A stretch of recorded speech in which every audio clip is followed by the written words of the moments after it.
Governor Sindh Kamran Khan Tessori نے کہا کہ انتظامیہ کی جانب سے گل پلازہ جیسے واقعات کے ذمہ داران کو اب تک کیفر کردار تک نہیں پہنچایا گیا اور ایسا کرنا متاثرین کے زخموں پر نمک پاشی کے مترادف ہے۔ ہماری انتظامیہ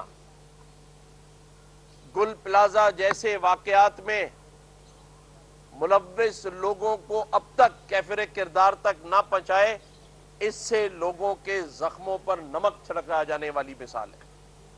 اگر اس پر برہم رکھنا ہے تو یہ ہونا چاہیے تھا اب تک کہ دوسرے اور تیسرے دن ایس ایس پی جو اس علاقے کا تھا وہ برطرف ہوتا، ڈی سی برطرف ہوتا، اسسٹنٹ کمشنر گرفتار ہوتا۔ اگر پانی دیر سے پہنچایا تو ہائیڈرنٹ جو بھی لوگ اس کے ذمہ دار تھے وہ گرفتار ہو جاتے۔